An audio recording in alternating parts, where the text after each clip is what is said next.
नमस्कार। आजभोलि पण्डित पुरोहित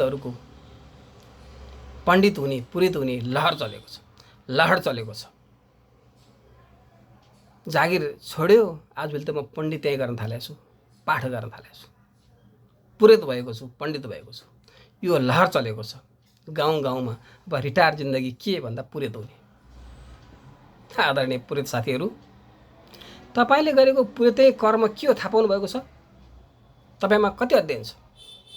यो पूर्वीय दर्शन हो, यो मान्छेको भावना हो। एउटा पण्डितले मरेको बाउलाई, मरेको छोरालाई, मरेको श्रीमानलाई मृत्यु गरेको, मृत्यु भएको व्यक्तिलाई स्वर्ग पुर्याउने हैसियत राख्दछ। पूर्वीय दर्शनले तपाई पण्डितहरूको पण्डित्याइले, तपाईको कर्मले, तपाईले गरेको विधिले एउटा व्यक्ति स्वर्ग जान्छ। हामी यसै विश्वास गर्छौँ। तपाईले गरेको कर्म, तपाईले गरिदिएको कार्य, तपाईले गरेको पुरोहित्याइभित्र एउटा व्यक्तिको गह्रा काटिएको छ। उसको काल सर्प एउटा व्यक्ति पासपोर्ट भिसा लागेन, तपाईले गरेको त्यो ग्रह शान्तिले उसको भिसा लाग्ने मान्छेले विश्वास गरेको छ।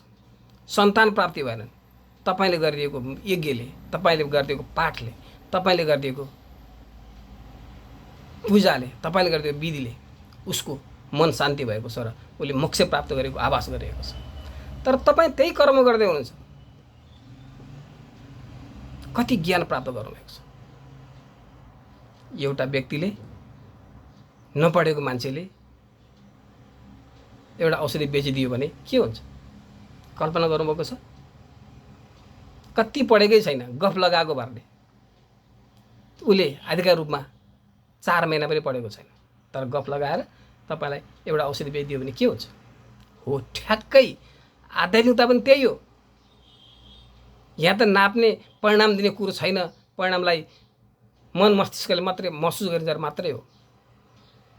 तपाईँ पुरोहितहरू, तपाईँ पण्डितहरू आफू विषयमा कति विज्ञ हुनुहुन्छ। छाती दुख्यो भने को राम्रो फिजिसियन छ, मेरो हड्डी दुख्या छ, को राम्रो अर्थोपेडिक सर्जन छ, को राम्रो चाहिँ यहाँ मान्छेहरू विशेषज्ञ छ, तपाईलाई खोज्नुपर्छ। तपाईँ खोज्नुहुन्छ, तर त्यही कर्म तपाईँ गर्दै हुनुहुन्छ। रिटायर जिन्दगीमा पण्डित्याइ, श्राद्ध के हो कर्म? आदरणीय पण्डित साथीहरू, पुरोहित्याइ कर्म लाग्ने साथीहरू, गुरु बिना ज्ञान नभए तपाईँ 2टा क्वेसन सोधिदियो भने के भन्नुहुन्छ? अलिकति शास्त्र पढेको मान्छेले, अलिकति बुझेको मान्छेले गुरु यो भनेको के हो भनेर सोध्यो भने के भन्नुहुन्छ? यसको अर्थ तपाईँ केही नगर्नुहोस् भन्ने होइन, तपाईँ धार्मिक काम नगर्नुहोस् भन्ने होइन, तर तपाईँ पुरा गरेर गर्नुहोस्। ट्युसन पढ्नुहोस्, तयारी गर्नुहोस्। छोरो पास गर्न, छोरी पास गर्न ट्युसन पढाउनु भएको छ, राम्रो नम्बर ल्याउन ट्युसन पढ्नु भएको छ। तर तपाईले पण्डित्याइ गर्न कहिले पढ्नु भएको छ? कतिवटा शास्त्र पढ्नुभयो? कतिवटा विज्ञ व्यक्तिहरूसँग तपाईँ सङ्गत गर्नुभयो? कतिवटा शुद्धसँग शब्द उच्चारण गर्नुभयो? शास्त्रले बाटो खोलिदिएको छ। मन्त्रहीनम क्रियाहीनम। हेर्नुहोस् त, शास्त्रले आफूलाई कसरी बचाएर राखेको छ। गच्छ तपाईँ मन्त्रहीनम क्रियाहीनम भनेर आफू त जोगिनु भएको छ, तर तपाईँप्रति कति सन्तुष्ट हुनुहुन्छ? सबै आध्यात्मिक कर्म लाग्नुभएका साथीहरूलाई म अनुरोध गर्छु, तपाईले गरेको कामले परिणाम त समाज नबिग्रियोस्।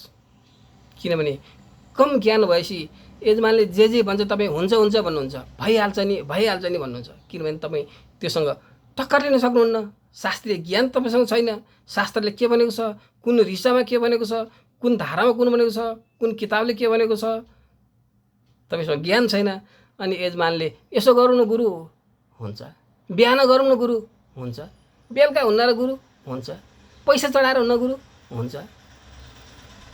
तपाईसँग ज्ञान नहुँदा अल्प ज्ञानम भयङ्कर, बिस्तारै समाजमा धार्मिकता, आध्यात्मिकता हेर्नुहोस् त लो बढ्दै गएको यसको महत्त्वपूर्ण म एउटा समाजशास्त्र विद्यार्थी हैसियतले अनुसन्धान गर्दा पत्ता लागेको छ। ज्ञान नभएको गुरुहरूले, ज्ञान नभएको पण्डितहरूले पण्डित्याइ गर्दा मर्म मरिरहेको छ। यसरी मर्म जोगाउनु तपाईँको पनि कर्तव्य हो। विचार गरौँ, कर्तव्य कस कसको हो? तपाईँको, मेरो होइन र?